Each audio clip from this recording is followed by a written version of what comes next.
Hey, where do these stairs go? They go up.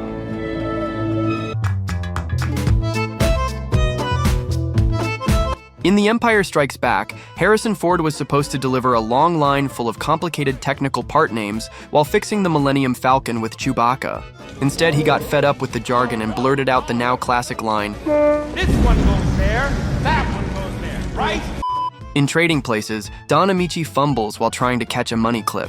That wasn't scripted, but instead of breaking character, the actors rolled with it. The moment felt so natural that the filmmakers kept it in the final cut. In Inside Man, Denzel Washington and Spike Lee had worked together so many times that Spike just let him improvise. During a scene where Detective Frazier talks with a Sikh hostage, Denzel came up with a quick, funny moment about racial profiling on the spot. Why can't I go anywhere without being harassed? I nearly lost my bet you can get a cab, though. I guess that's one of the perks. In When Harry Met Sally, Rob Reiner told Billy Crystal to improvise so Harry would feel a little rougher. Crystal went for it by spitting grape seeds out the window, except the window was rolled up, and they bounced right back at him. I'll roll down the window. On the 18th green, Shooter McGavin is putting for the win. In Happy Gilmore, no one ever told Christopher McDonald why his character was called Shooter McGavin, so he made up the finger gun gesture himself. The famous long putt with the shimmy was also real. He asked to try it for real, sank it on the 5th attempt, and celebrated on the spot. In While You Were Sleeping, a newspaper boy accidentally slips on ice with his bike in a random transition scene. It has nothing to do with the plot, but it's hilarious. In Netflix's Beverly Hills Cop, one of the funniest lines was a total improv by Eddie Murphy. After Axel Foley is arrested by 2 female cops, one played by Murphy's real-life daughter, he gets shoved into their tiny squad car and says, Y'all are the Lego cops. When it comes to improv in Ghostbusters, most people point to Bill Murray, but Harold Ramis delivered one of the film's best. When Venkman mentions the time Spengler tried to drill a hole in his head, Spengler's response was actually ad-libbed by Harold Ramis. This reminds me of the time you tried to drill a hole through your head. Remember that? That would have worked if you hadn't stopped me. In Kill Bill Volume 2, Michael Madsen wore his own hat to rehearsal, which Quentin Tarantino initially said wouldn't make it into the film. But after Madsen grew attached to it, Tarantino told him to wear it, then surprised him on set with an unscripted line about taking off the hat. How many times have I told you, don't wear that fucking hat here? Madsen's reaction in the scene was completely genuine, likely a prank set up by Tarantino and Larry Bishop. That I want you to keep that shit kicker hat at home. In The Whole 9 Yards, Amanda Peet really twisted her ankle while walking down the hill. It wasn't in the script, but director Jonathan Lynn liked the take so much that he kept it in the movie. It's a cute kid. Got definite potential. In life, when the warden demands to know who fathered his half-black grandchild, the inmates all step up to tease him. Bernie Mac stole the scene by improvising and suddenly shouting, Out of Pepe! Other actors' laughter was genuine, but it worked so perfectly that it stayed in the film. Out of Pepe! In Billy Madison, one of Adam Sandler's funniest and most ridiculous moments came completely improvised. While sitting in a bubble bath, Billy starts giving voices to 2 shampoo bottles arguing, then suddenly tells a swan-shaped faucet to stop looking at him. Stop looking at me, Swan! In Wicked, during a scene where Glinda and Elphaba are trying to escape, a guard grabbed Ariana Grande's leg.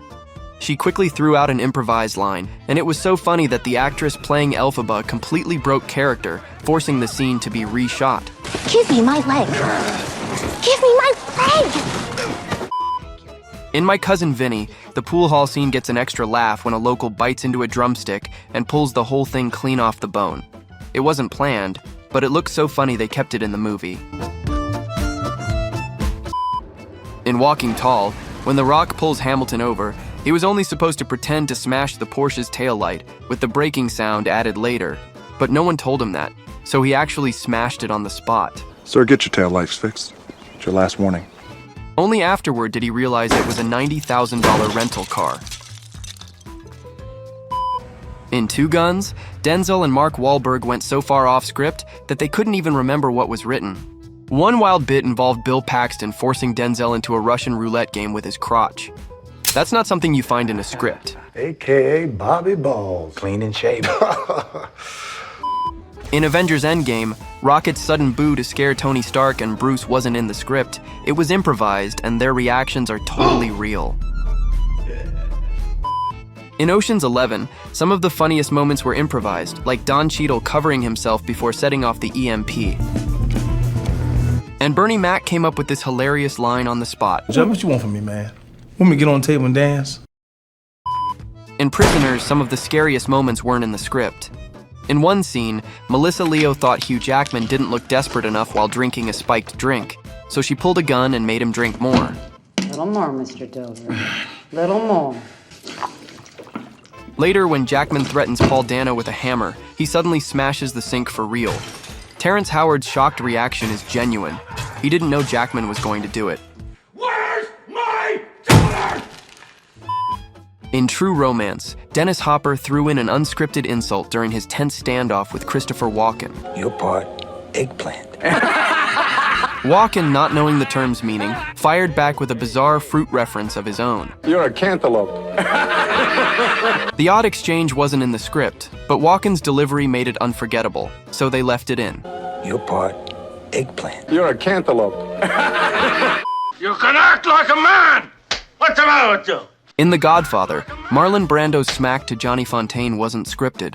Al Martino's stunned reaction was real, which is why it feels so authentic on screen.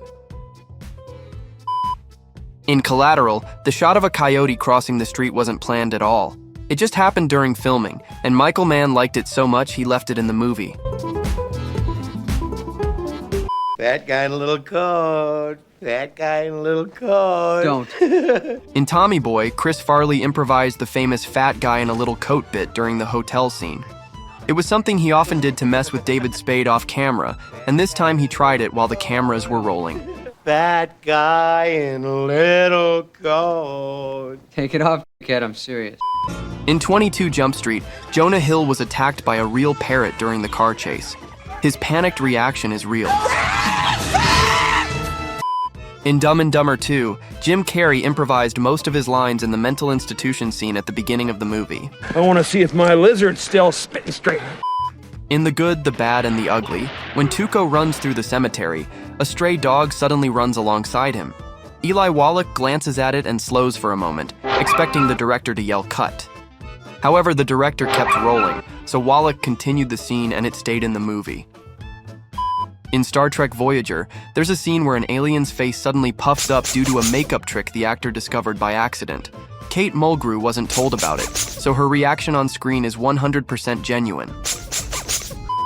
In Back to the Future, one of Biff's funniest and most iconic lines wasn't even in the script. Thomas Wilson came up with the line, "So why don't you make like a tree and get out of here?" Which is, of course, a botched version of make like a tree and leave. The way Wilson delivered it, completely serious, as if Biff didn't realize how dumb it sounded, fit the character perfectly. "So why don't you make like a tree and get out of here?"